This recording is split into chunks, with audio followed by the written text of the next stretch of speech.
One holding by Pirkei Avos ethics for fathers, as is known. Again, one holding by Pirkei Avos ethics for fathers. We're in chapter 2, Mishna 16, and this is going to be part 39. There'll be a part 40, part 41. Again, one holding by Pirkei Avos ethics for fathers. We are in second chapter. Right, we are in the second chapter, Mishnah 16. This is part 38. We've been speaking about the evil eye in the name of Rabbi Yeshua.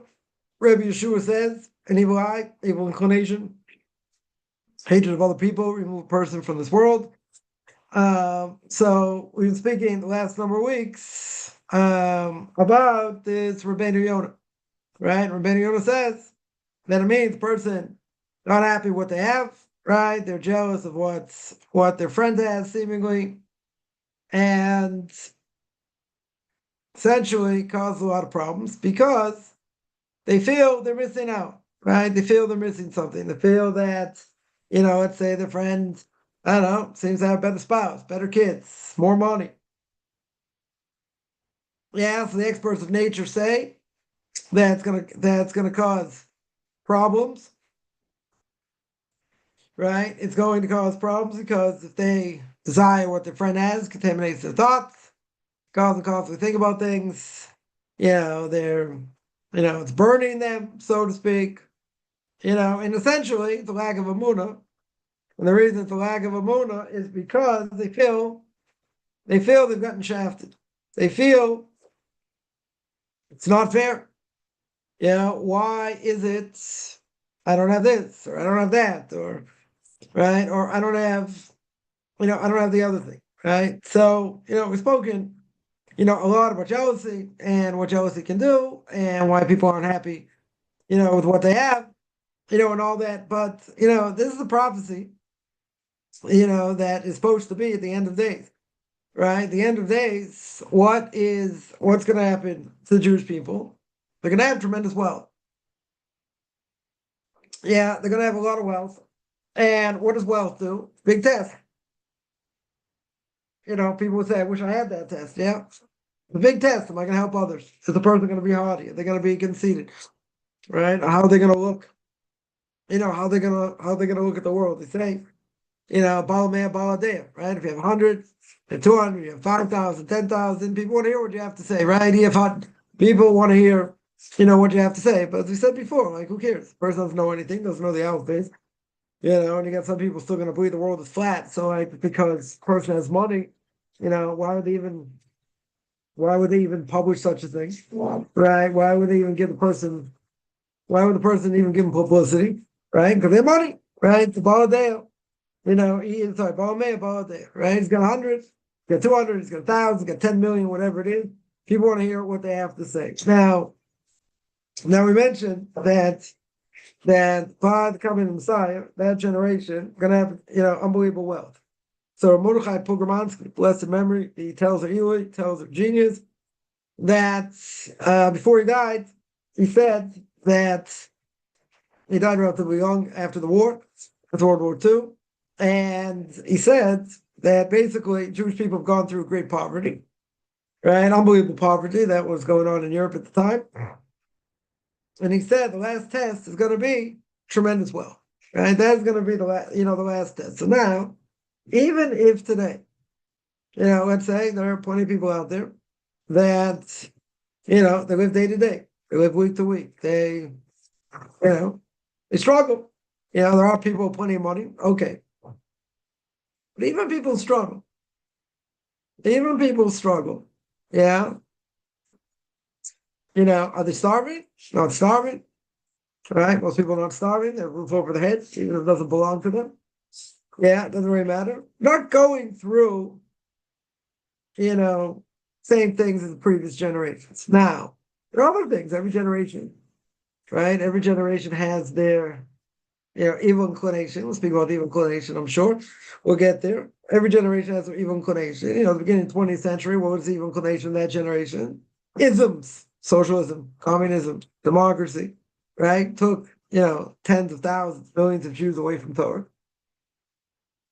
Yeah, but I guess the point over here is even seemingly in the darkest days, where a person doesn't know, they got a whole bunch of bills to pay. They have no idea. They have no idea how they're going to pay these bills, right? Now, it could be very bad. It could be bad. Okay. But normally, even if that's the case, what level of suffering are they going through today? You say people have problems with their kids, people have problems with their spouse, people have problems with, with livelihood. But even people have problems with livelihood. Except for, certain places where, there is no money and people, are starving. There are, certainly places like that, right? In the Western world, okay, you have homeless people. Yeah, it definitely exists. Yeah, and you have shelters for people and this and that. Okay, yeah. But the vast majority of people ain't starving. Totally not starving. So they have what to eat, even if, let's say, sometimes better, you have more, and sometimes you have less, whatever it is. But most people are not starving. Most people. Yeah, there are people that are. Okay. Yeah, but even so, what are we talking about over here? We're talking about a generation that is all but us, right? Doesn't the Mishnah in Sanhedrin say, Bishvili nivra olam? The world's created for me, i.e., for me, and for no one else, right? We're our own world, very good. But don't we feel, don't we feel something missing? That, why don't we have this? Why don't I have that? See, advertising very, very strong today.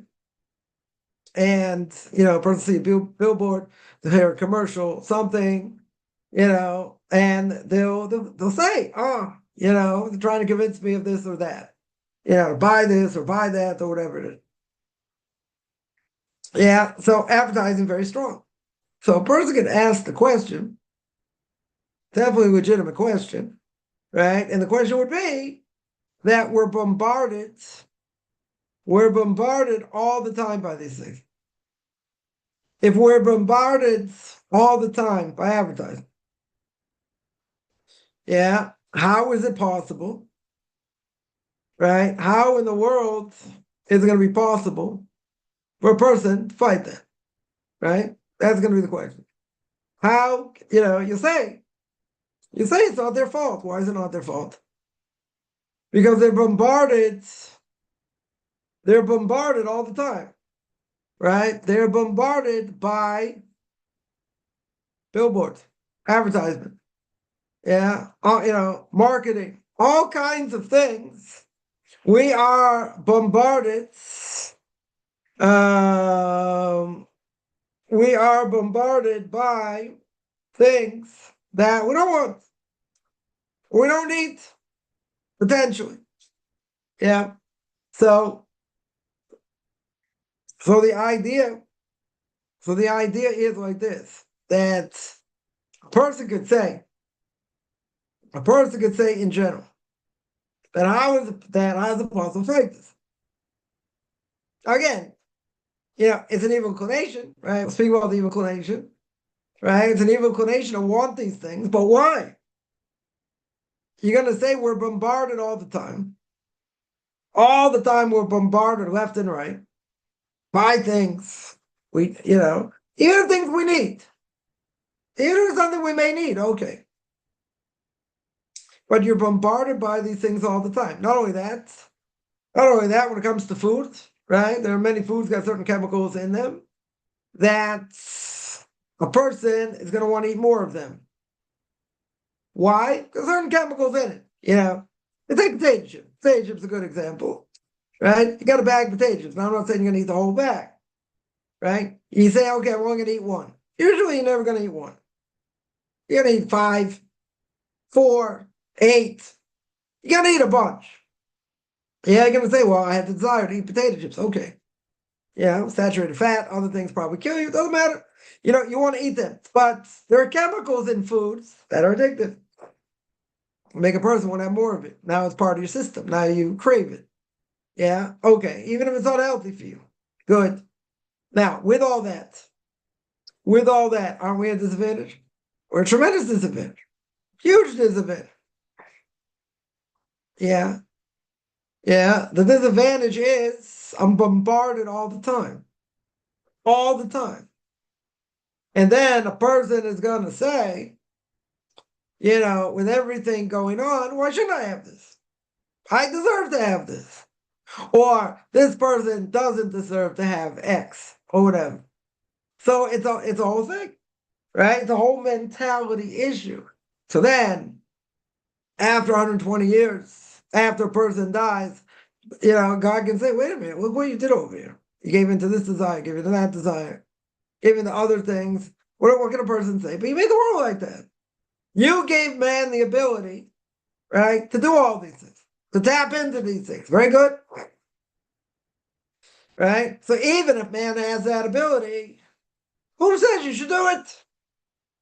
See, this is the problem people have, with evil. God created evil, right? Certainly according to the right translation, Isaiah chapter 45, verse 7, right? It says God created evil. Doesn't mean God is evil. God gives everyone the opportunity. God gives everyone the opportunity to tap in if they want. They want to go on the right path.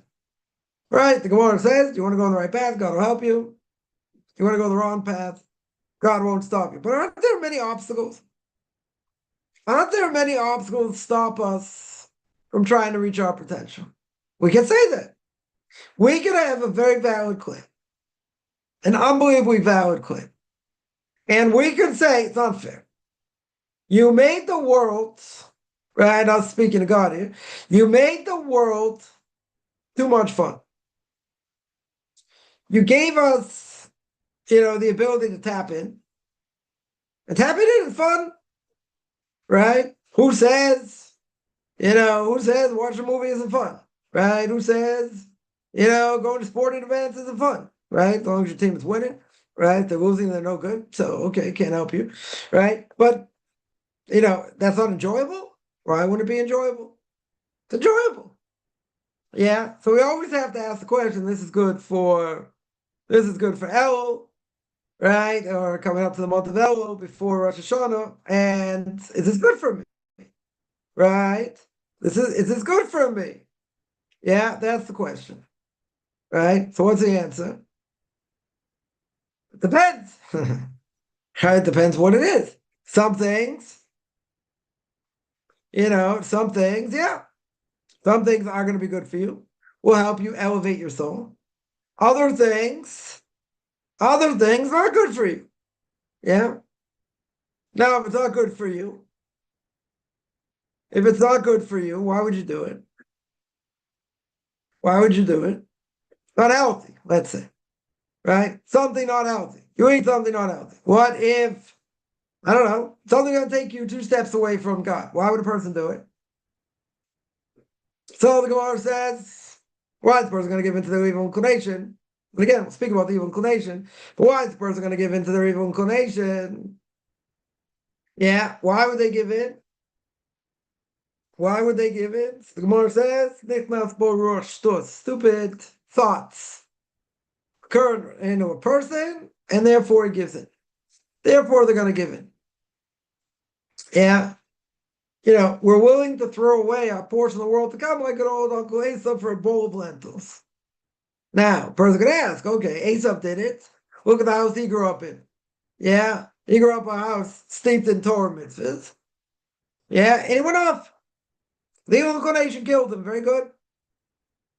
So, if the evil inclination killed him, and that was the house he grew up in, what's God going to say about us? Right? Let's say better. Yeah. What are we going to do? What are we going to say? We know what God's going to say. What are we going to say? What's our excuse going to be?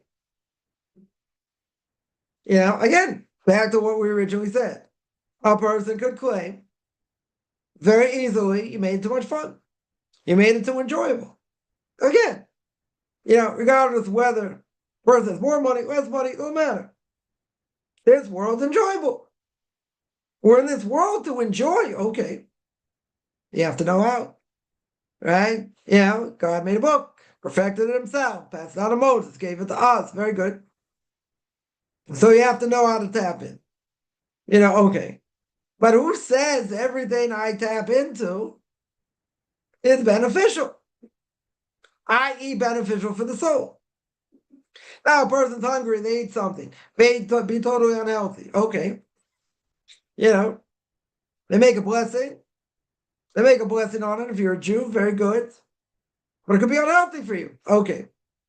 So, does that mean I have to eat everything healthy? Not necessarily. Can I enjoy unhealthy things? Yeah, within reason. But the more unhealthy things you eat, it's going to be bad for you. They'll have a negative effect on the body. That everyone understands, right? You know, see, you got to eat healthy, got to exercise regularly. Yeah, you want to keep the body going strong. Okay. But isn't there a strong desire? Very strong desire. I'm not even talking about eating forbidden things. About eating things that are not good for you. Temptation is very good. You know, God created the world, gave us the ability to create all kinds of foods. Yeah. Yeah, what do you think? God created the world, everything's going to taste like bread? Everything's going to taste like seaweed? I mean, you know, people wouldn't eat otherwise. 100%, you wouldn't eat. So one of the miracles says Chovos, right? The Chovos says, what's one of the miracles that God did? So we should show appreciation for the fact He gave us the ability to make all kinds of foods. They're tasty, make us feel good, let's say. I mean, they're healthy. Doesn't necessarily mean that. People make the mistake and say, oh, kosher food and whatever, is about healthy. Not true. The plenty of kosher food I eat today is not healthy. Tell you it's not healthy. Yeah, it's kosher. All the ingredients are kosher. Right? That's why kashrus organizations need chemists, right? In order to know what all these things that go inside. Is this thing, is it kosher? It's not kosher, right? Whatever it may be. Okay. Saying even with all that, so there's a limit. The Ramban says, beginning of Leviticus chapter 19, Torah says to be holy. Watch, to be holy because God is holy. Very good. God is holy. So what does that mean? It means I'm allowed to eat. Doesn't mean I should be 50 pounds overweight, right? Or 30 kilo overweight. Doesn't mean I should be an alcoholic, right? Doesn't mean that. I have to know how to adjust. I have to know, within reason. Got to exercise, got to do all the, okay. You got to keep the body healthy. Why do I need to keep the body healthy? Very simple, so you can live a long life. Potentially live a long life. But if you have a healthy body, you can learn Torah better. You can think better. Yeah, you eat things with a lot of sugar, you crash. Eventually. Right? Eventually a person's gonna crash. So, yeah, but there are a lot of temptations in the world. Okay. But God gave us the antidote. What's the antidote? The antidote is Torah. That's the antidote. That is the antidote. So therefore, if I focus on Torah as much as I can, pushes away all these things. Does it always work? Good question. Yeah, person has to have fixed time for learning. Okay. But, again, with all that, what would our claim be? What would our claim be after we die? The claim will be, God, you made it too good. You really made it too good. Right? You made this world way too strong. Yeah? You made it too strong. You made it impossible for me to function in this world. And what's God going to say? What is God going to say? God is going to say, I gave you the ability to do that, but I also gave you the opportunity to overcome.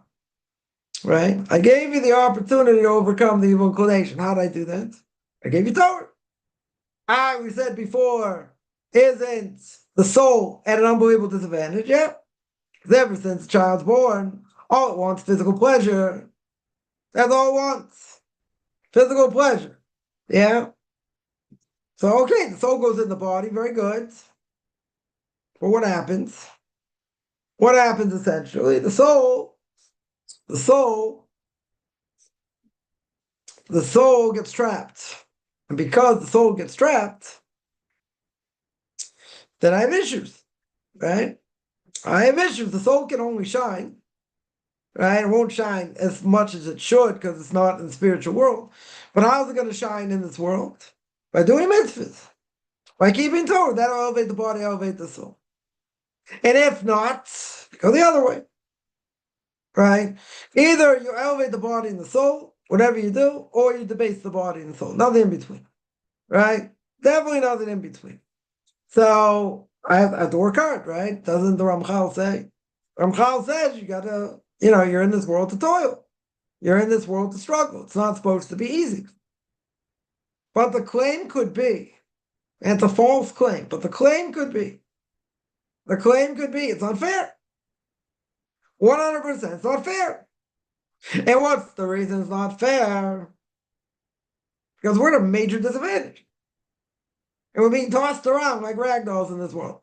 Right? We have difficulty, we have hardship, okay. But, it's not really a fair fight. Person's addicted to, let's say, certain foods. They like them very much. What's one of the reasons you like them? A, because it tastes good, okay. But what is keeping that desire? Even if you know it's not healthy. What's keeping that desire? Because I want it. But it's more than I just want it. Person craves it. Person's body craves it. Why does the body crave it? Because there are chemicals. There are chemicals inside foods that will make a person want to eat it more. Yeah. Now, even if we're aware of that, let's make it very simple. Even if a person's aware of that, yeah, they understand intellectually. That's what's happening. Just because I understand it intellectually doesn't mean I can overcome it. Doesn't mean that, let's say better. It's easy to overcome. Right? No one says it's going to be easy to overcome. Right? Why? A number of years ago, tobacco companies got sued up the kazoo because they knew when they put nicotine in, it's addictive. And nicotine is going to kill people. It's going to make them addicted to this. And the more they're going to do it, it's going to kill them. It's going to shorten their lives. Everybody knows today that's the case. Sorry, by cigarettes, a question about e-cigarettes and other things. They on the same level. Is it going to kill people like cigarettes or whatever? Okay, that it's the whole question. Still not clear. Still not not all the evidence is in about them. But it's probably not good for you, right? That's for sure. Got a shortened life? Good question, right? So according to science, according to medicine, not clear. Some say yes, some say no. I mean, not enough evidence. Let's say okay, but the evidence for smoking is clear. 100% is clear. Everybody knows take years away from your life. Now, the problem is very hard to stop. Anyone's ever started, they probably stopped a few times, this, that, or tried to stop. Yeah, but why is it very hard to stop? Because it's addictive. Yeah, the nicotine in the body craves it. So you need something else going to offset that. Okay. So they say certain things work, the patch works, some other things may work. Okay, but it's a hard thing. Why? Because once it's in your system, it's in your system. Right? Never totally leaves your system. So if it totally never leaves your system, what do I have to do? I need something that's going to offset it. Because this is something addictive. And that's the reason they got sued up the kazoo. Exactly for that reason. Because they made it addictive. Right? They knew the effects. 100% they knew the effects. They didn't care. The multi-billion-dollar industry, probably still is, right? A multi-billion-dollar industry. Yeah, even with whatever they got fined, they're still making plenty of money. Right? And, people are doing this knowing it's going to cut off years of your life. Knowingly. Now, some may really feel bad, and they know it's bad, but they can't stop.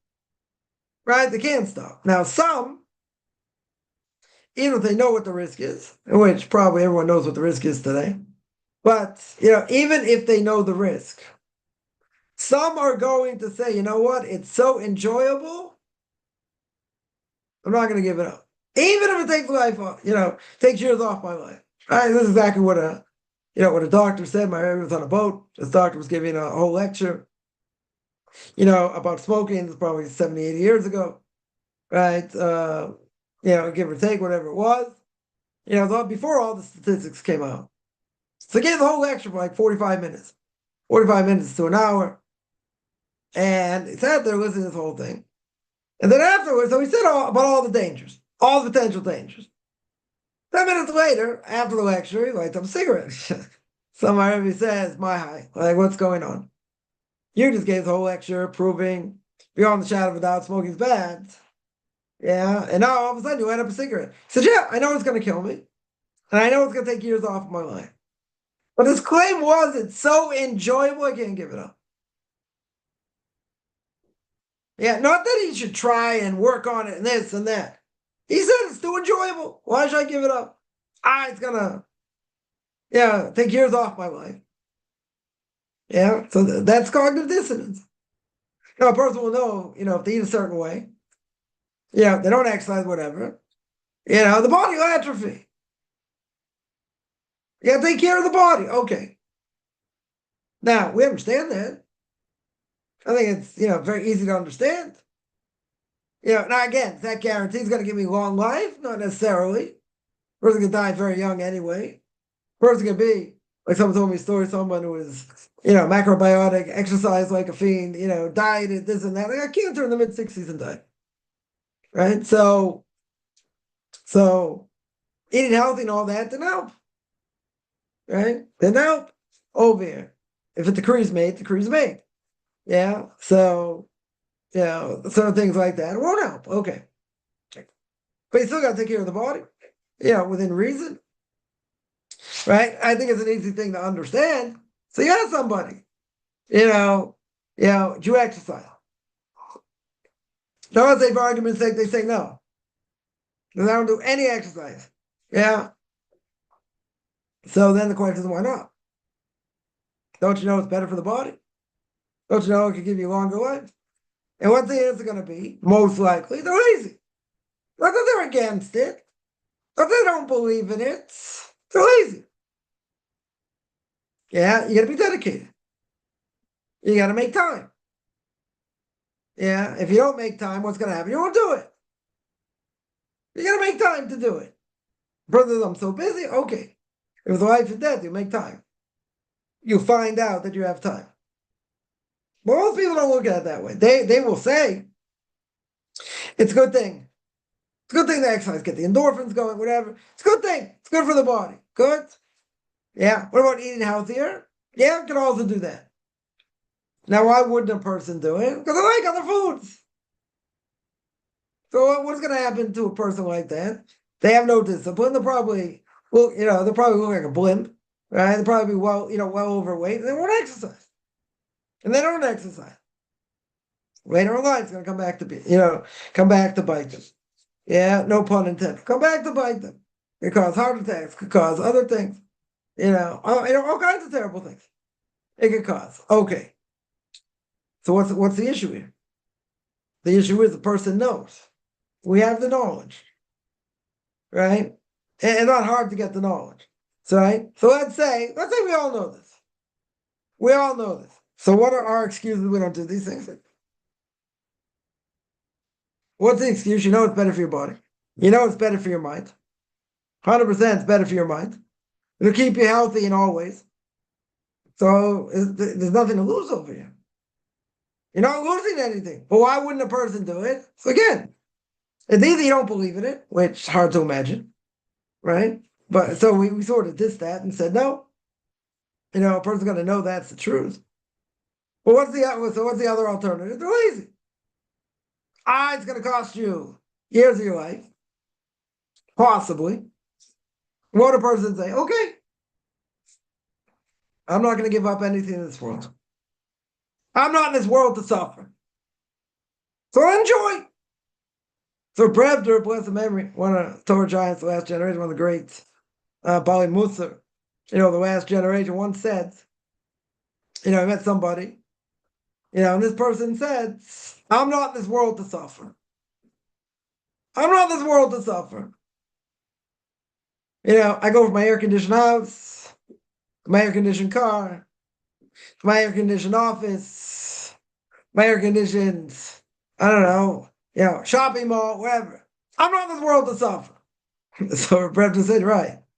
Maybe not in this world you're going to suffer. Maybe later you're going to suffer. Or you may suffer now. But think of that mentality. They're going to do the best of their ability. Doesn't matter if they have money or not. That's not even the question. They're not in this world to suffer.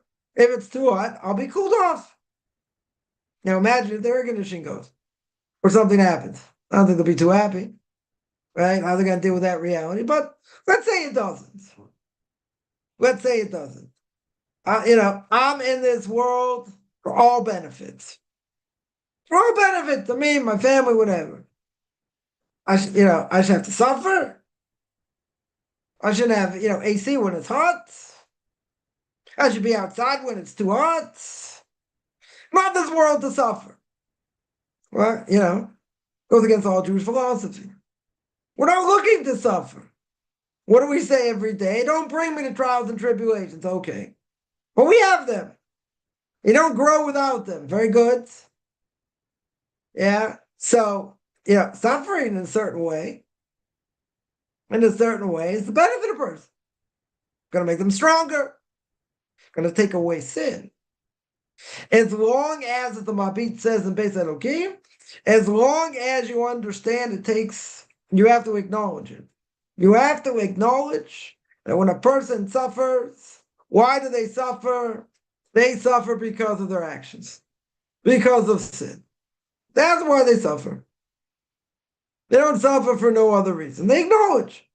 So says the Mabit, you want to get atonement? You want to get atonement for sins that you've done in this world? Very good.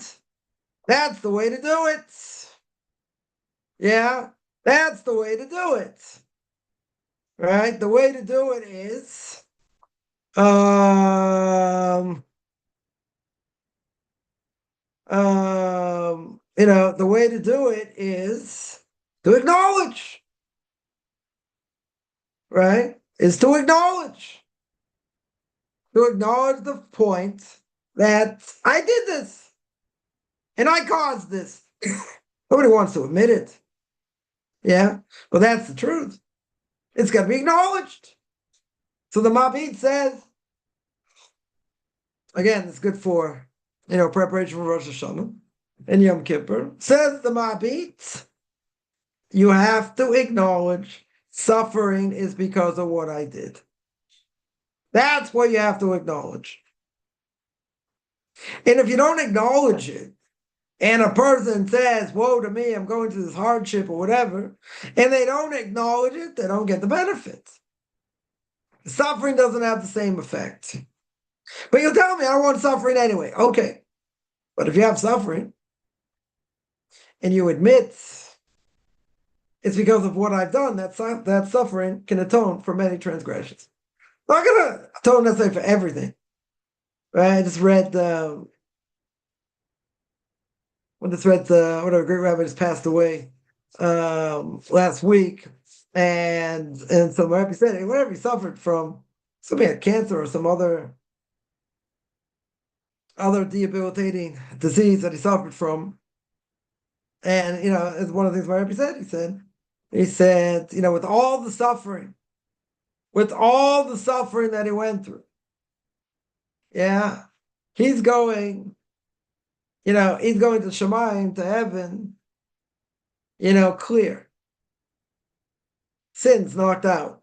Why? Because suffered tremendous. But again, says the Mabit, suffering for suffering's sake is not enough. Suffering means I have to acknowledge. I have to acknowledge where it comes from. And because I have to acknowledge where it comes from, i.e., from my own sins, so then, says the Mabit, then you get atonement. Then you get atonement. But if you don't acknowledge it, and the person says, woe to me, so what does that have? What's that out? All that does all that does is what? He suffers. But the suffering doesn't mean there's atonement. Yeah, you got to acknowledge where it comes from. And if you don't acknowledge it,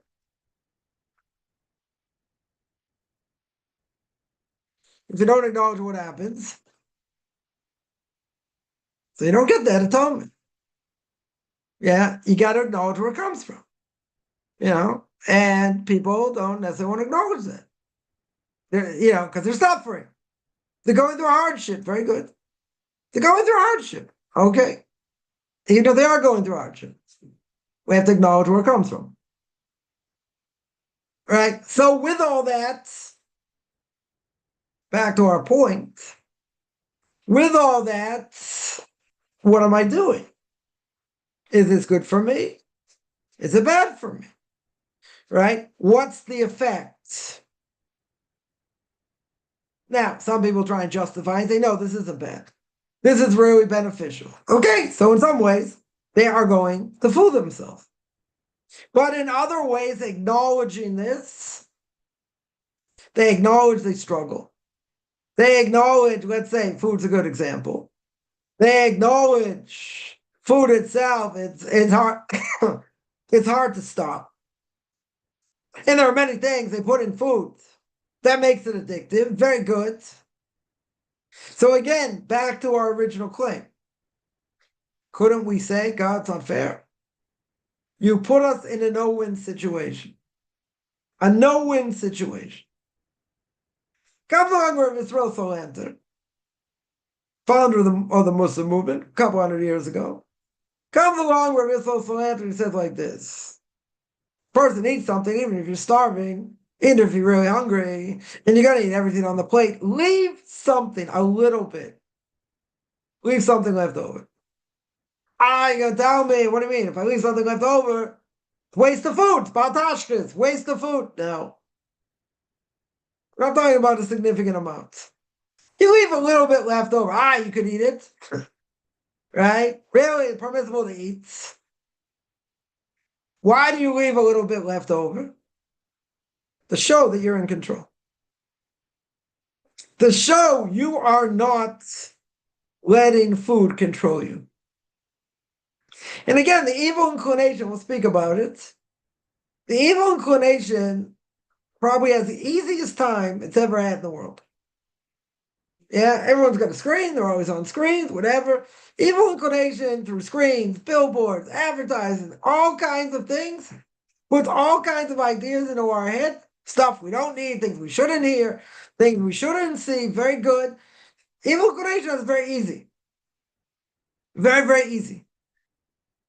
But our complaint could be like, God, what do you want from us? We're human. You understand, you made us that way. We're human, okay. We are surrounded by these terrible things in the environment. Yeah, all around us. Right? Even if we live in a very religious, neighborhood or whatever, still, there are plenty of things from the outside come in. Unfortunately. Okay. Now, even if that is true,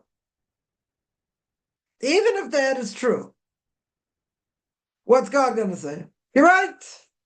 I gave you this ability to tap in. I gave you this ability, to come up with these ideas, to make these foods and this and that, to dress it up, to make it, food's a huge business. Food's just one example, but it's a huge business. It's very tempting. Very, very tempting. Now, some people will say, because they have no discipline, they'll say, whatever you put in front of me, I'm going to eat. So that shows they have no discipline. But what does it show in general?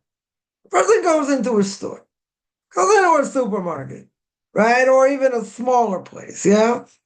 One of the rows you're going to see, nothing to talk about, you're going to see a row of stuff, or at least more than one aisle of stuff that is totally unhealthy. Totally unhealthy.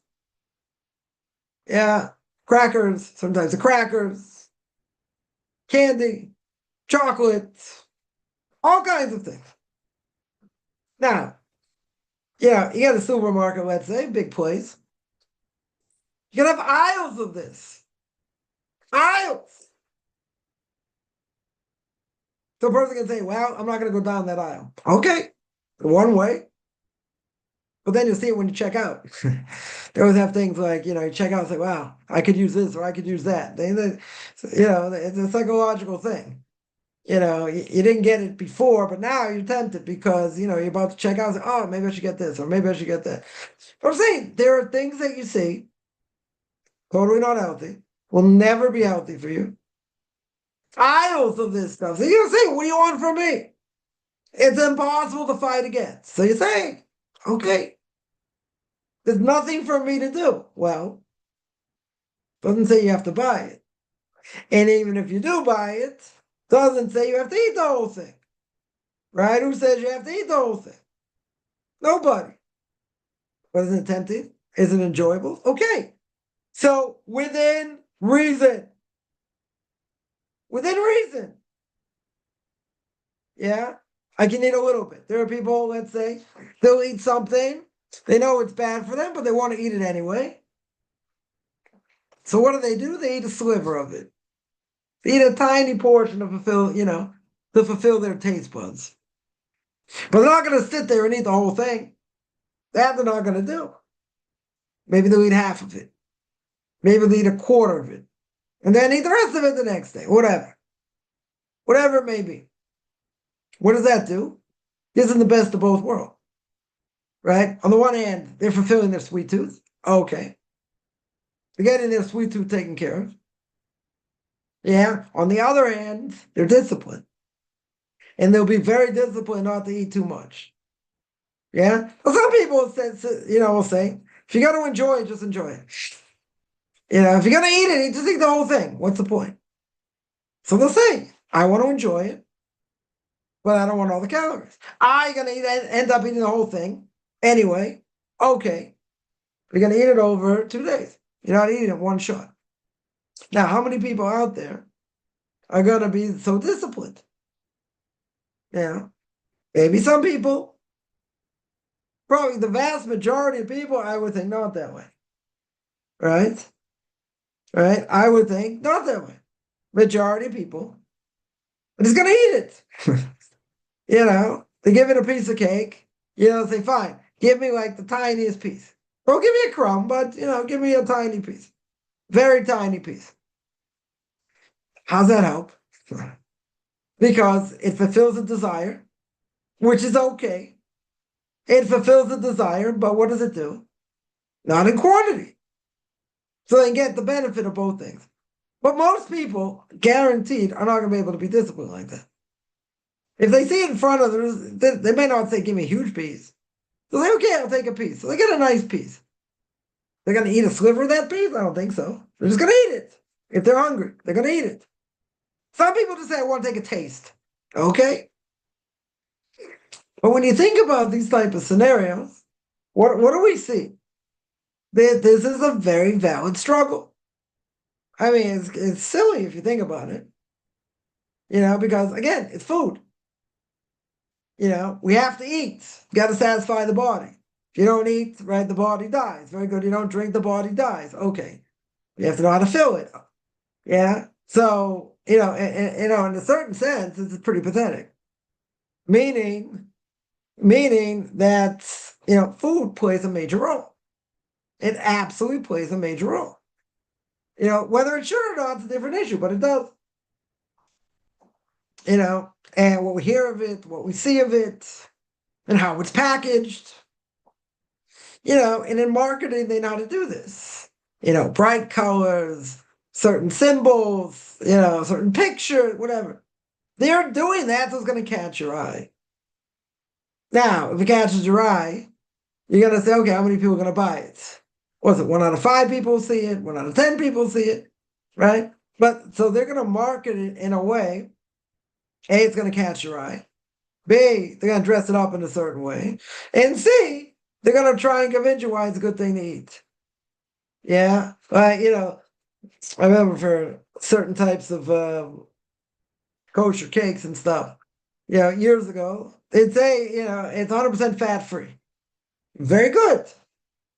Yeah, so there's no fat in it. But what's probably in there? Sugar. There's probably a ton of sugar. So even if it's fat free, very good. Okay, so you don't have that issue. But you have sugar. Well, what do you say has less in sugar? It's high in sodium, right?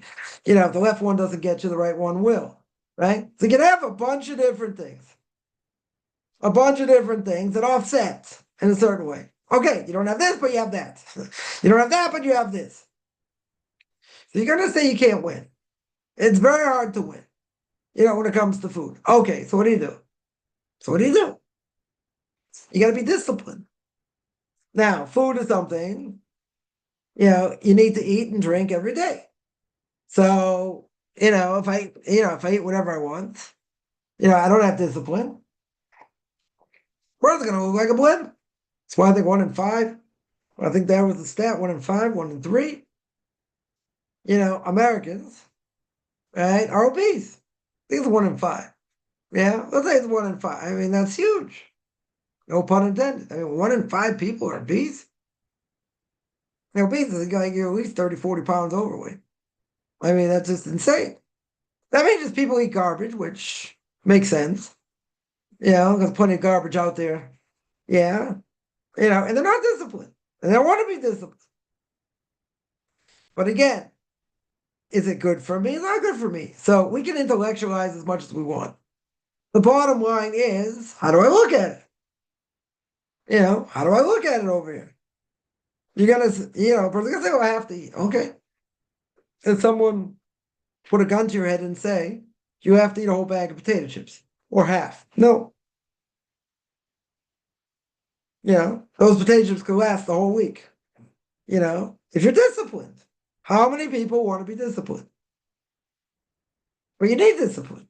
Everybody needs discipline. Kids don't want to be disciplined, but really, it's better for them. And they understand the bigger scheme of things, it's better for them. Because if they're left to their own to do whatever they want, they won't be happy. Yeah, it'll definitely cause, other issues. But what does discipline do in general? What does discipline do? It gives me choices. So intellectually, we can know what to do. And that's probably 97% of the game. Is because most people don't know what to do. Yeah, the other 3% is okay, now go out and do it. That's a harder thing. It's a much harder thing. Why? Because intellectually, I can give you a different reason why I shouldn't do it. Or potentially, or my heart is telling me what they better. My heart is telling me why I shouldn't do it. Yeah, so you got that conflict. You always have the mind to heart potential disconnect. The intellect, the mind is telling you, stay away from this, eat it within reason, do this, oh, very good. Yeah, now you have to go do it. So what's stopping you? Peer pressure, potentially. What else is stopping you? Discipline. And discipline's not an easy thing, especially when it comes to Torah, because you need a balance. Someone will say, well, it's very easy to get burnt out, and how do I always stay motivated? And look at the secular world, and look at the power, and we're part of the secular world, and we have to deal with other people and see all kinds of craziness. That's all true. That 100% is all true. There's only one way. I've been looking for a shortcut for a long time. There's one way to do it and be successful. The only way to do it and be successful, and it's still going to be a struggle on a daily basis, and that is I have to be steeped in Torah. Everything else is distracting. I have to be steeped in Torah. And if I'm not disciplined and I'm not steeped in Torah, you're going to be subjected to all these things. You're going to fail some level. Maybe not on a daily basis, maybe every other day. Who knows? But you're going to be subjected to so many things. You got to be much more insulated. And if you're not more insulated, again, this isn't a curse to anybody, right? But if you are not more insulated, and you just say, well, some people will justify it and say, you know what? They'll say it's so, everyone else is doing it. Nobody's perfect, right? Nobody's perfect. So you know what? I'll give in here and there. I'm not going to give in 100%, but I'll give in here and there. Yeah, because they'll justify and say no one can be perfect. Nobody can be imperfect in this world. But what's the danger? Even if they say that and they give in, and let's say they don't give in, they don't give in straight away with everything. They give in a little bit. So, this week's parsha Eikav, right at the very beginning. Eikav means heel, right? Literally means heel. So it's like Rashi says we trample on things. Let's say minor transgressions. And why is that a bad thing? Why is it a bad thing? Because we don't look at them as in the severity that we should. Even if the punishment is not a death penalty, even whatever the punishment is going to be, it doesn't matter. We don't look at it as being so bad.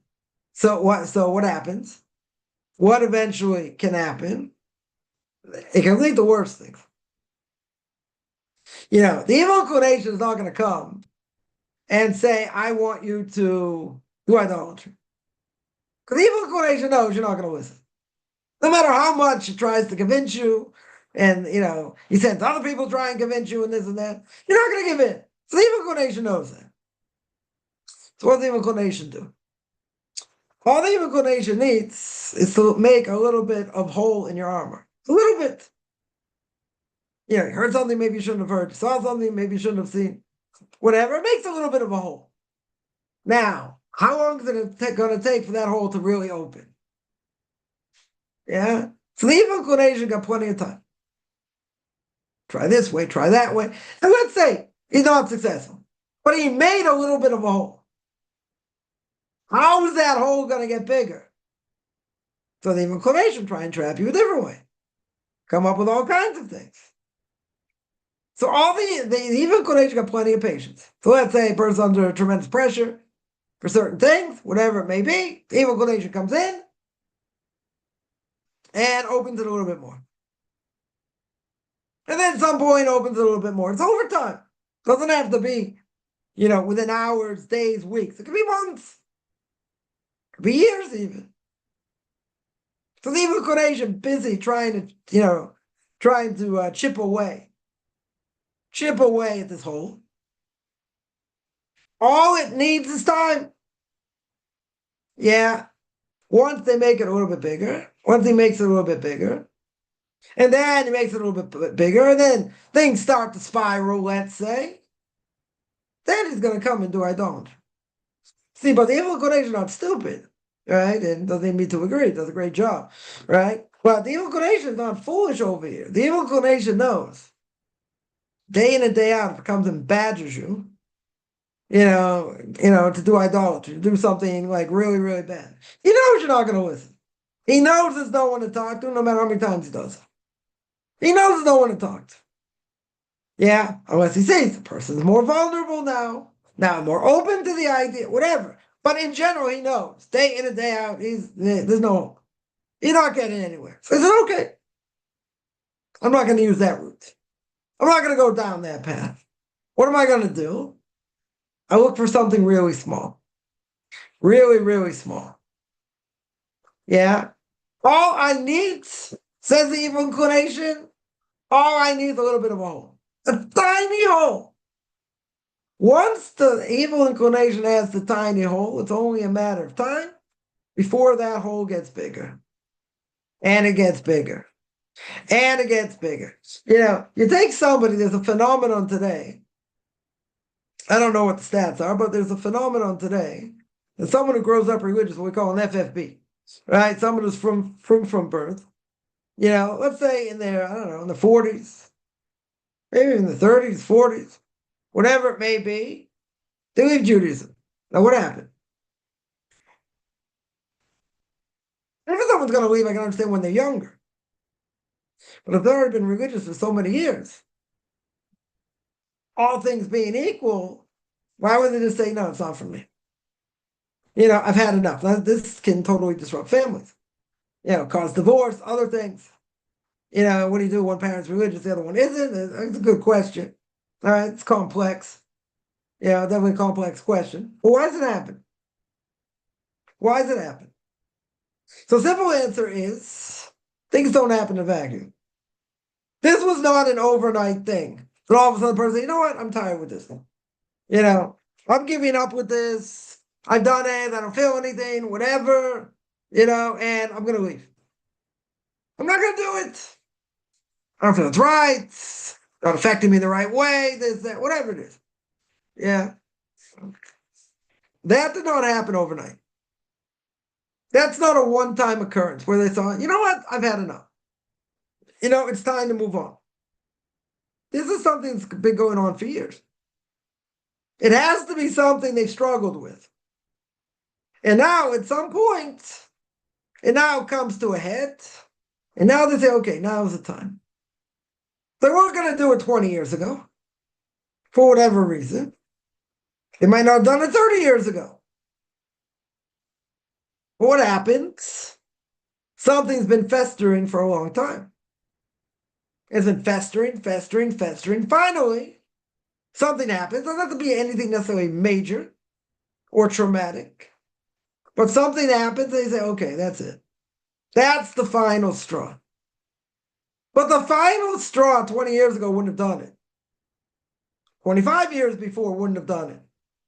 Wouldn't have thrown the person overboard. Wouldn't have done it. Why? Because the person was stronger then. But maybe the person's only going through the motions. Maybe the person never felt it, and over time, it just got weaker and weaker and weaker, but they weren't, ready to necessarily leave the fold for whatever reason. But now it happens.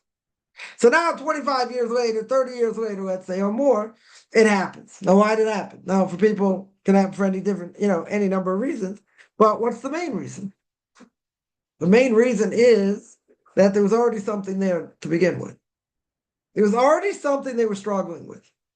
Now, whether they were struggling, in public with it, they spoke to other people about it, doesn't really matter. They were struggling. They were struggling from the inside. Yeah. And this final thing was like, the final blow. Right? This was whatever it is.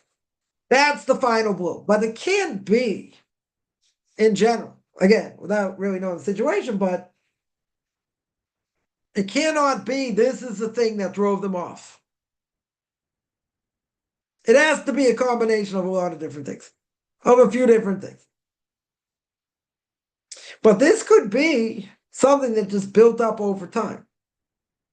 And the fact that it bothered them and it festered, they didn't get help for it, they didn't really actualize it or really speak to people. Maybe they did, and they couldn't be helped, or it was too hard, or whatever the case is. But let's say they've been struggling this for a long time.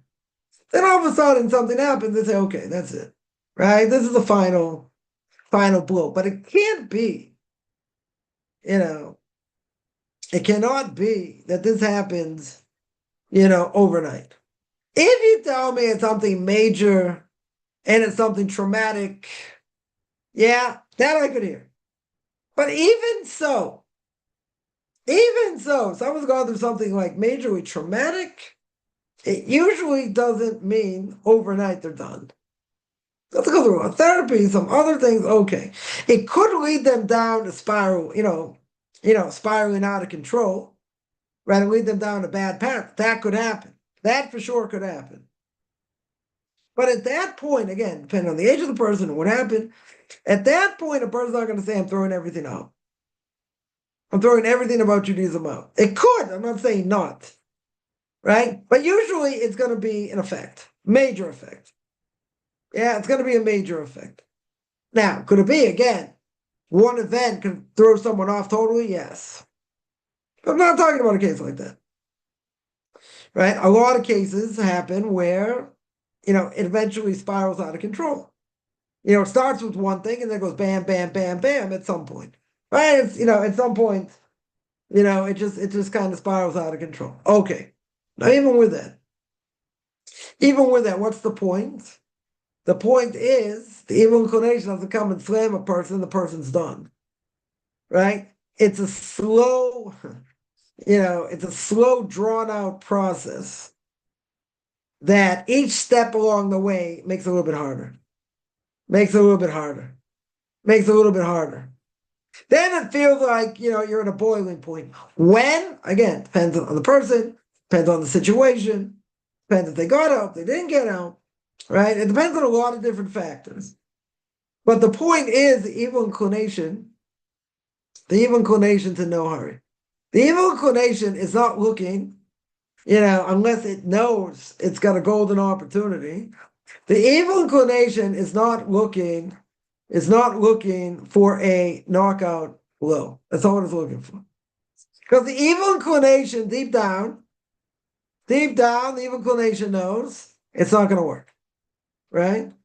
The evil inclination knows it's not going to work. Yeah. So what does the evil inclination do? The evil inclination says, I got time. I got plenty of time. And because the evil inclination has plenty of time, he can let it fester in a person. And over time, it'll fester more. And the more it festers, what happens? Makes it harder. 100% it makes it hard, it's there. It's there in the background. And because it's there in the background, makes it that much harder to fight. Why? Because it's constant. It's like it's like constant sledgehammer in a certain way, but it's over time. Because the evil inclination knows it, you don't start off, with a knockout blow. Someone who starts in business, whatever business they started, nobody in their right mind is thinking they're going to make millions the first year. They're going to learn, they're going to get that one client. And that one client's going to be a huge client and whatever. It could happen. It definitely could happen. The odds are against it. The odds are you'll start slow, you'll build up. Sometimes be better, sometimes not. Maybe sometimes be very good. Okay. But nobody started out going to get that first client or first few clients, and they're making millions. Doesn't work that way. Right? Yeah. And if a person thinks that, they're misguided. Because everybody wants to make a lot of money. No one wants to necessarily work so hard, but people want to make a lot of money very quickly, very good. Doesn't work that way. Right? For sure doesn't work that way. Even if a person's in their own business, they're not salaried, they're in their own business. It takes time to scale it. It takes time to build up a reputation, to get clients, and then it takes time. No one in their right mind, there are people that think this, they're wrong. They're totally misguided. Yeah. To think that, I'm going to make a lot of money very quick. Sometimes it does happen. Yeah, the vast majority of the time it doesn't. Right? It's being misguided. Okay. So it's the same thing. The evil inclination in general is not going to come, will never come, and unless it knows that it could cause serious disruption and actually destroy you. The evil inclination is not coming from the knockout blow at the beginning. That's for sure not. Because he knows 99.99% of the time the evil inclination will lose. He knows he's going to lose. Right? He's not coming to say to a person, I want you to desecrate Shabbos. I want you to work hard to desecrate Shabbos. The person's not going to listen. He knows he's got nowhere to stand on such an issue. Never going to happen. So he's not going to do that. Because for him himself, it's a waste of time. You have to say, he's planting the idea. Okay. But he's planting the idea in the wrong place. Right? That's never going to happen. Right? Now, if that's never going to happen, why would he do it? He wouldn't. He wants to do something really small. Right? It's like someone who fundraises. They want to look for, rich people that are going to give tons of money. Right? But realistically, they should work with a lot of people who are going to give you smaller money. Because if you get a lot of people to give you smaller money, that's going to, over time, it's going to be a lot of money. Very good. Now, along the way, you're looking for rich people to help you? Sure. Right? But, if you're looking for the rich person who's going to bail you out and, make your organization great because they're going to give you a ton of money. Okay. But sometimes you can start out that way. Yeah, there are people that, have big backers, and that's how they start. And that's how they start their organization. Someone, gives them a chunk of money, whatever, But, that's what everybody wants. Everybody wants, to hit a rich person, and that rich person is going to give you a ton of money. Now, obviously, they're getting solicited by so many people, you're not going to do that, right? Unless, let's say, really believe in your cause and this and that, or they have enough money to allocate. But, that it would make sense. That's what people want. That's going to happen. A person might get lucky. Could be. Person get that's but that's not the norm. The norm would be you try and get as many people as you can to give something. Yeah. Some people give you $5. Some people will give you 100. Some people will give you 50. Right. But if you have enough of a network and enough people, that money, even if it's small money, adds up. Right? I know someone's got an outreach organization, and for years, he knows how many people give him. He obviously tries to get new donors, right? But he gets a lot of people to give him $18. Now it could be over the years they get more money. Okay. So you can imagine, you have 100 people give you $18, that's $1,800, right? You have 1,000 people, it's 18,000, right? Simple math. Yeah. So the more people, the less amount, it's easier money. Much easier. Okay, you got to find all the people, but it's much easier. Looking for that one person going to give you 20,000 or 50,000, that'll be much harder, right? Much, much harder. So this is the thing, as Rashi says, that if you're stamping on mitzvahs that are, let's say, quote unquote, easy mitzvahs or minor mitzvahs in the bigger scheme of things, then what's eventually going to happen? You're going to look at it as these mitzvahs are not so important, right? They're not so important, so to speak, or they're not as important as other mitzvahs. Very good. So if they're not as important as other mitzvahs, I'll concentrate on the other mitzvahs. And I won't really do them, or I'll push them to the side. But what's that going to do? What's that going to do? Eventually, what that's going to do is, what that is going to do is give people the ability to come to a worse transgression, right? In other words, if you skimp and you're not keeping quote unquote minor things, and eventually you're going to transgress major things, right? In other words, you'll justify why you don't do X mitzvah. Not doing X mitzvah, what does it do? It makes you lax in mitzvah observance. So you concentrate on other things, okay. But who's to say, once you're looking at it in that way, what you're going to do in general is you'll come to a worse transgression at some point. Won't necessarily be at the beginning. At some point. So this is the way, as we said before, of Moreno V'Rabbeinu the Yitzhar, right? Of the evil inclination. And he's not coming to knock you out straight away. He's not going to win. Right? Even in, let's say, in baseball terminology, guy gets up to the plate, right? It's towards the beginning of the game, even. They're going to tell him, don't shoot for the fences. Like, just put the ball in play. Get on base. We're not looking, we don't need a home run. Okay, you hit a home run, very good. But we don't need you to swing for the fences. Yeah, put the ball in play. Right? You take it step by step. And that's exactly what the evil inclination does. The evil inclination takes a, very small step by very small step. And eventually what it does is these steps add up enough. And what's going to happen? And the person's going to snap. And the person's eventually going to do something worse. But the evil inclination got plenty of time. The evil inclination got plenty of patience. Very good. Yeah. So if a person pushes off doing things that even, pushing off mitzvahs that are even quote unquote, maybe minor compared to other mitzvahs, when you push it off, what does it do? What does it do when you push it off? When you push it off, it means not so important. It makes you weaker. Makes you less insolent. Makes the evil inclination stronger. So then it's only a matter of time before you're going to do something worse.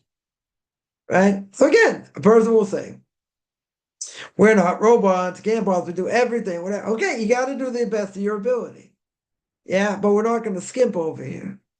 We're not just going to say, wow, this is mine, I don't have to worry about it, this, that, doesn't really apply to me. Or a person may think not. But again, the evil inclination got plenty of time. So, as we said before, if a person has a crisis, in their 30s or 40s, whatever, and let's say they decide to leave Judaism, that's not a one-night thing. That's not just an overnight thing. Things have been building up and building up. Yeah, they haven't dealt with it, so to speak. It's bothered them. They don't have a solution for it. It festers and festers, and eventually something happens. And as we said before, it doesn't have to be something major. It can be something relatively minor. But then it triggers all kinds of things, brings the person back to where it originally started. And what does it do? Then he says, you know what, I've had enough. So again, this is only in general. I'm not giving specific cases over here. But, this is certainly can happen, right? Which means that if someone decides later in life, 20 years later, 30 years later, whatever it is, or more, person decides to give up Judaism if they were born into it, and they kept Torah and mitzvahs, something happened along the way that made them much weaker in observance on the outside, or let's say on the inside, even if they were going through the motions. And really on the insides, they were just doing that. They didn't feel for it, it didn't mean that much to them, but they were doing it for any number of reasons, because of family, peer pressure, societal pressure, other things, but at some point they end up giving it up. Right? Now, why did they give it up? So you say, look at this event, this is the final straw. It might have been the final straw. But step by step, there was something rotten to the core over the years. There was something holding them back over the years. So if that's the case, it doesn't happen overnight. Right? These things don't happen overnight, it's over time. And this is exactly what the evil inclination wants. The evil inclination come along and say, I don't need you to do idolatry now. I don't need you to transgress, Shabbos now. I need you to do something minor. I need it to fester. I need it to open up at some point. And then once it opens up at some point, bam, I'm going to come in. I'm going to come in and make it so big that I'm going to destroy you. That's what he does. For some people, he has it much easier. For some people, say, okay, I want you to do this, do that, the other thing, and they give in. And they do a great job. So they do idolatry, whatever. But it's very rare. It's very rare he's gonna strike gold at the very beginning. Very rare. Yeah, unless the person's ripe for it. And if they're not ripe for it, which probably a lot of people, so I said, okay, I got time. I can sit back and wait. I can put you in different situations. You go through different things. This makes you a little bit weaker. This makes you a little bit weaker. Makes you a little bit weaker. Then the inclination's on a roll. Then he tries to really open it up. Yeah. So what do we have to do? So we have to make ourselves strong like fire as much as possible. Person has to be attached to Torah as much as possible, whether they convert or not. The issue is the outside influences are so strong that if you're not keeping the Torah mitzvah, you're not holding on to Torah mitzvah for dear life. And that's what we need in this generation. You got to hold on for dear life, no matter what. Right? And, you can't get depressed. You can't let it in. It's hard. It's very hard because we have a lot of trials. We have a lot of things, that we go through. But, we're bombarded by it. We live in a consumer society. We are totally bombarded, on a daily basis. So as we said before, a person can have an easy claim. And the easy claim is, right? The easy claim is that what's the person going to claim to God? You made it too hard. You made it too hard. What do you want from me? You put me in this world. You made me addicted to food. You made me addicted to these different things. Okay. Yeah, God can say, well, I put you in this world for a reason. I gave you the ability to tap in or not, to these things. You chose to tap in. But you say my whole generation did that, so. What's God going to say? What would he easily say? He'll easily say, I gave you the antidote. The antidote is Torah. As the Chov of Bible says, we're at a total disadvantage, right? Even to stay in the right narrow path, we're at a total disadvantage, with the body, right? The intellect's a total disadvantage. But you have the ability. Chov of Bible says it's not game over. Chov of the Bible says you got the ability through Torah. Torah strengthens the soul. That mean the body's giving up? Oh no. Body alive and well. Body going very strong. Body saying, no, I want this, I want that, I want the other thing. Beautiful. That's what the body says. Yeah. So you can say, I got the antidote. You got to work hard. We're in this world to toil. And I hear all the time. People are going to say, okay, I'm working hard, I'm doing this, I'm doing that. And I'm still getting tossed around. And it's still very hard. And I'm not accepted by this one, I'm not accepted by the community, not by family, not by this. Okay. We have trials. We have hardship. Greater the hardship, the greater the reward. We don't want it, we're not interested in it, but it makes us who we are. 100% it makes us who we are. So we got to work very hard in this world to keep these influences out. Now, sometimes seems almost impossible, right? And, even when we hear these things, how do we stay on the straight and narrow path? And that's Torah.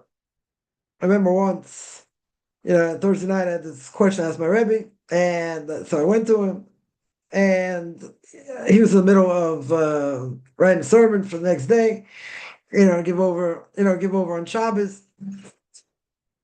And as I was there, two questions came in, two really pretty disgusting, immoral, immorality, type of questions. And after he got these questions, I said, why don't you write these things down? And he said, what do you mean? These questions I get a dime a dozen. Yeah, a dime a dozen. So as I'm sitting there, I'm like, how does somebody like that, they hear all the garbage of what's going on in the world, in the Jewish world, let's say. They hear all the garbage. How do they stay on that level? How do they stay at their level? So I asked him my question. He asked me a whole bunch of things. I asked my question. He told me what to do. And he said, okay. He says, you got to leave. I got to write up the sermon. Gave a little bit of a kvetch, a little bit of a sigh of what he heard before. He went back to learning. Now again, doesn't mean it's ineffective. Doesn't mean as hard as as hard as a rock. But the problem is if you let it get to you and you think about it, it can take you down.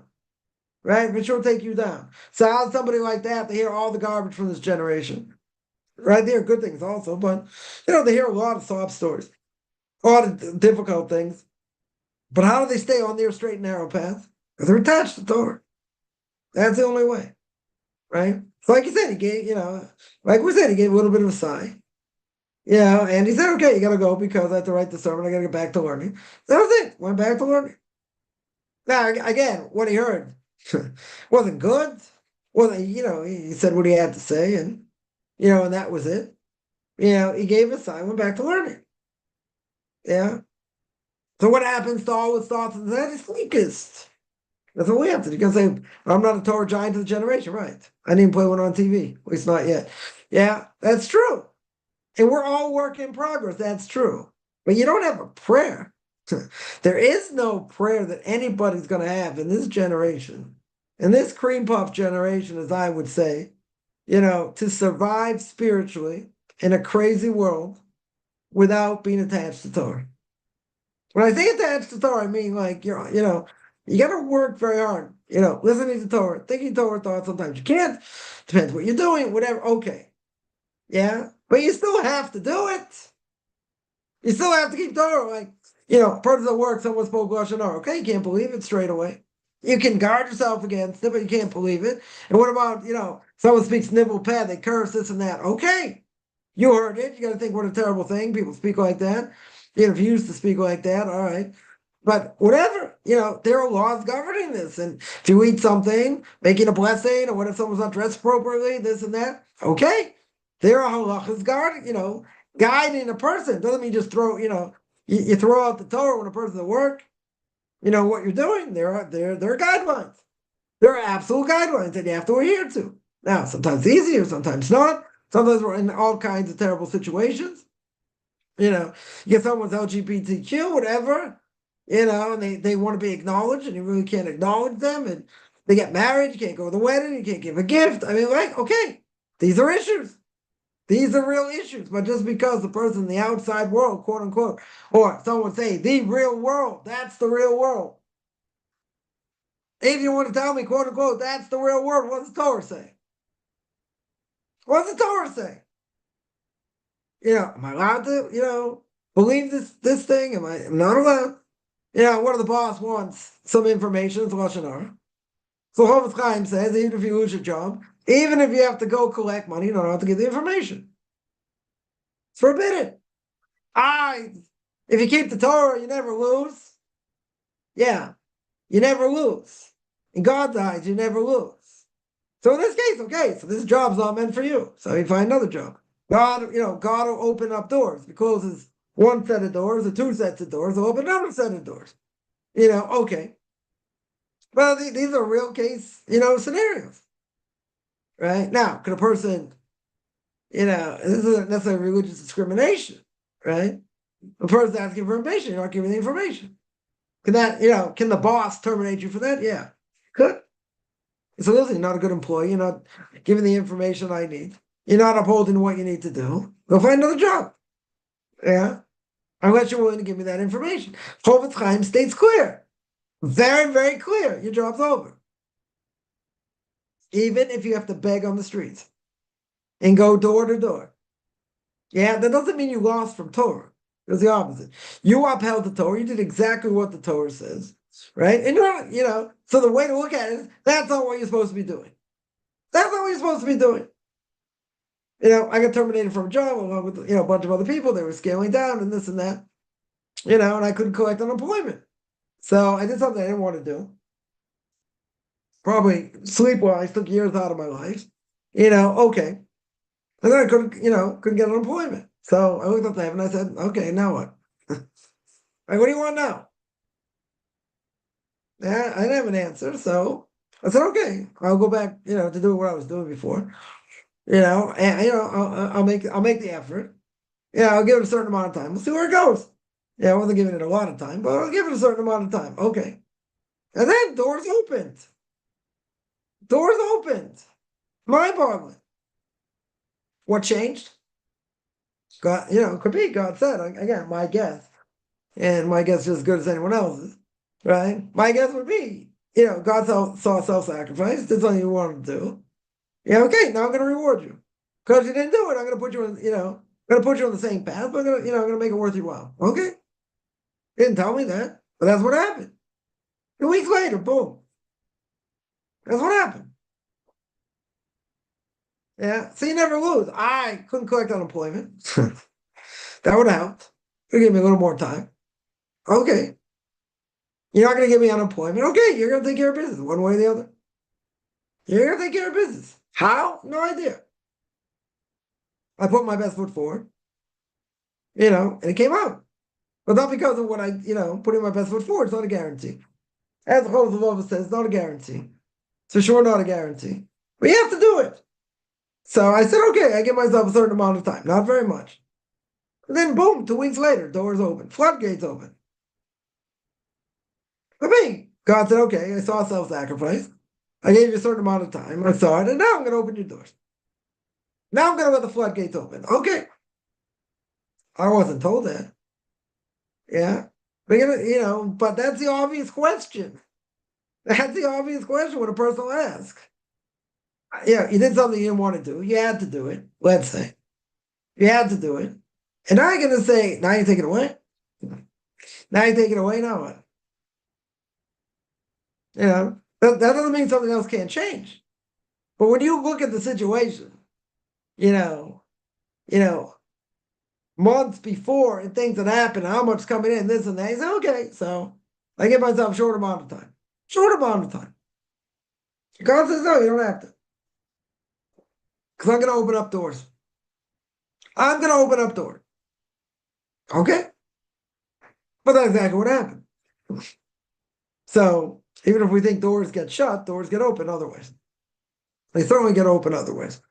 But I've seen it, I know other people have seen it. Even, one other thing is that even if, let's say salvation, we say Yeshua Hashem Karafai, salvation of God come with the blink of an eyelash. Yeah, and usually salvation comes where you don't expect it, where you least expect it. That's usually the norm, right? So even if, let's say, salvation doesn't come, let's say the ultimate salvation you need does not come. Yeah, what does that show? It's God saying, "Hey, I'm going to give it to you. Psych, I'm going to take it away." What does that show? It shows that at any given time, I've seen this many times because many things didn't pan out, but what does it show beyond the shadow of a doubt? It could. God can show you the blink of an eyelash, something can happen. Let's say it doesn't happen. Let's say it doesn't manifest itself. Okay. Even if it doesn't, what does it show though?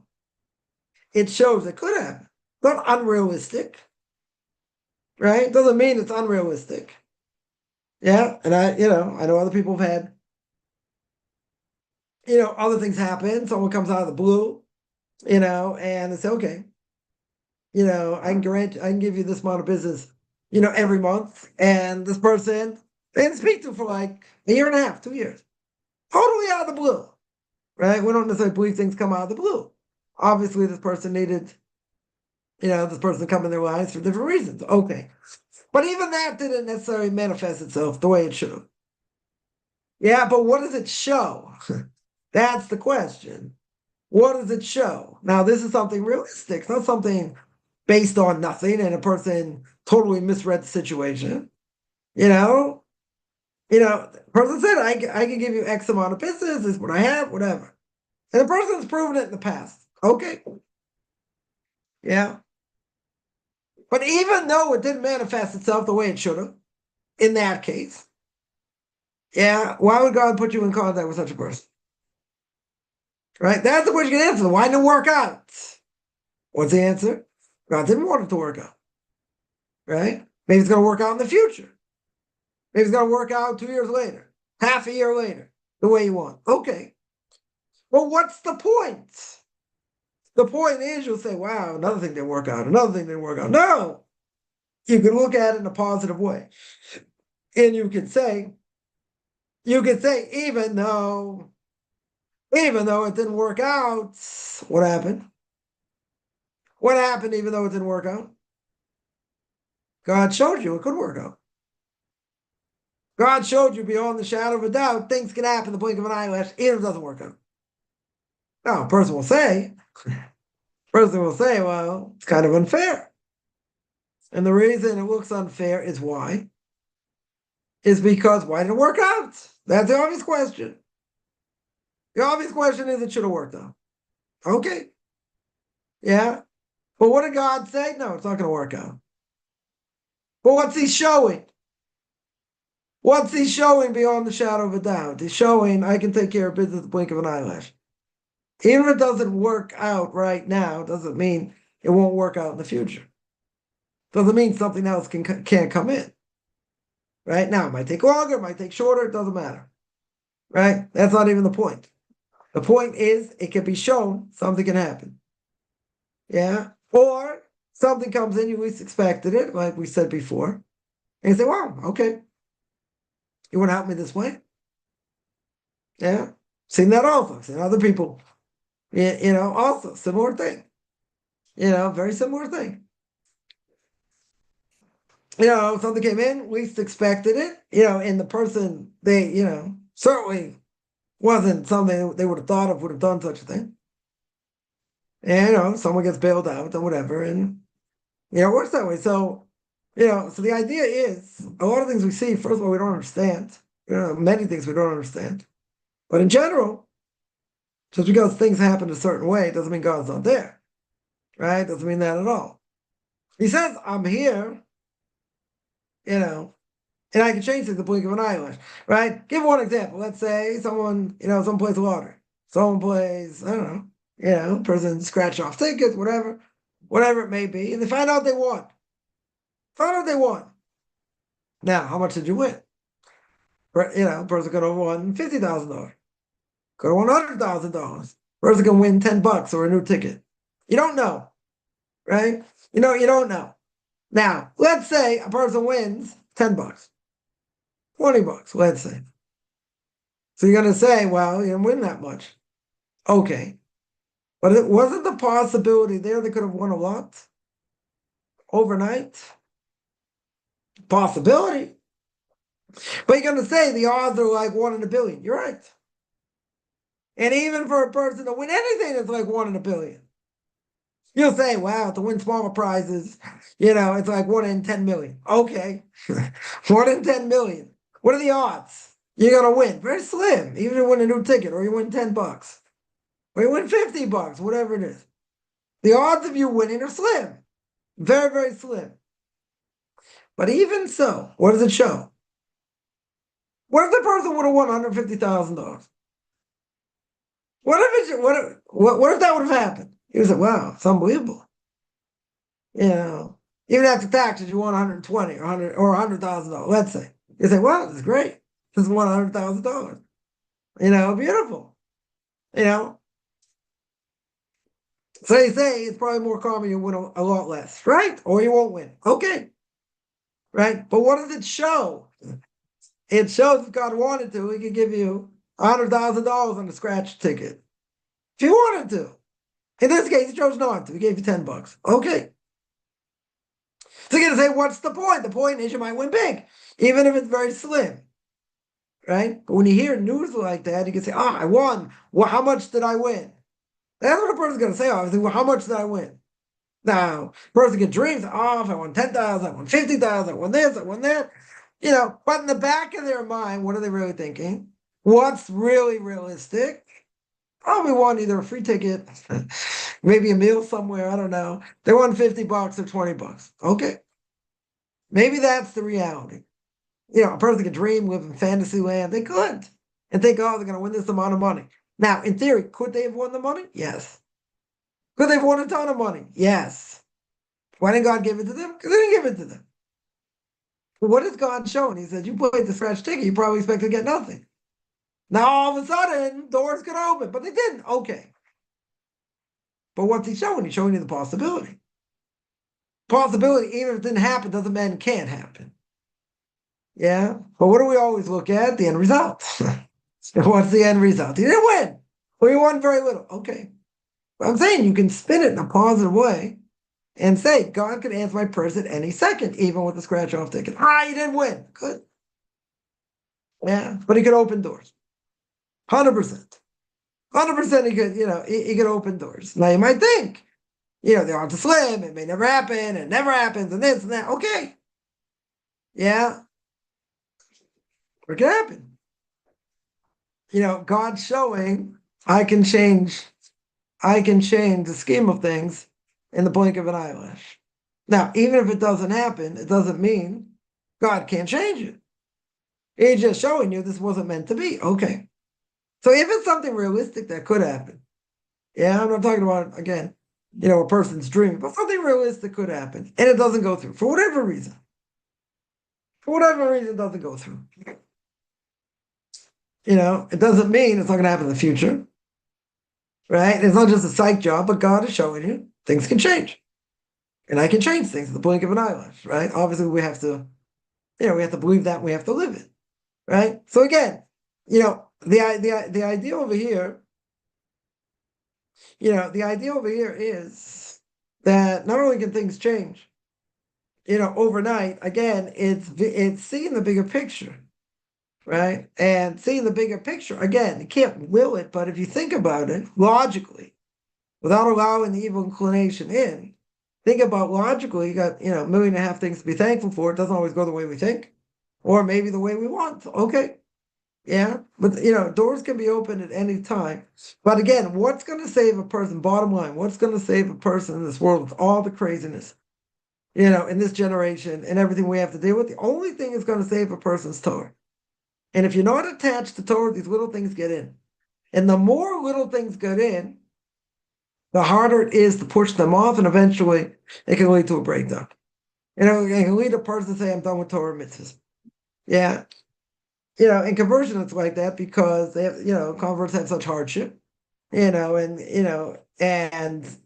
take so much. At some point, let's say someone says something, someone does something, even though they've been very strong for years, but they became a little bit weaker over time. And listening, they say, you know what, I'm done. I'm gonna, I don't want anything to do with this anymore. But I'm saying it's a faith. They just leave everything. They leave everything for whatever reason, right? But that's only because there's been a build-up of things, not just because that something happened overnight, right? Now, something happened major overnight, that's one thing.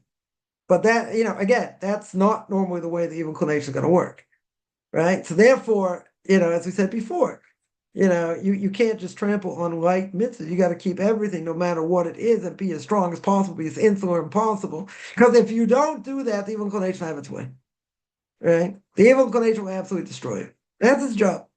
That's its job to try and destroy you. But it can't destroy you if you don't let it in.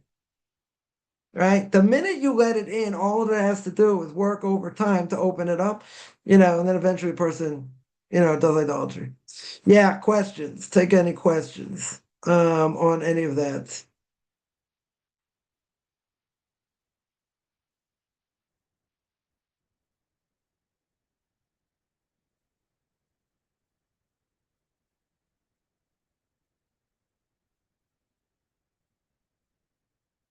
All right, I'm gonna stop here. This every Saturday, 2:30 Eastern Time, 9:30 Israel Time. Anyone has any questions, find me on Facebook at Chaim Kaufman, Beyond Orthodox Conversion Judaism, OrthodoxConversion.com, Beyond Orthodox Conversion Judaism on YouTube. There I got videos and Q&As, ethics for our fathers, book of Leviticus. You want to send me an email, RabbiChaimKaufman at gmail.com, RBBIChaimCoffman at gmail.com, which have a good beginning of the day, middle of the day, end of the day, and we are.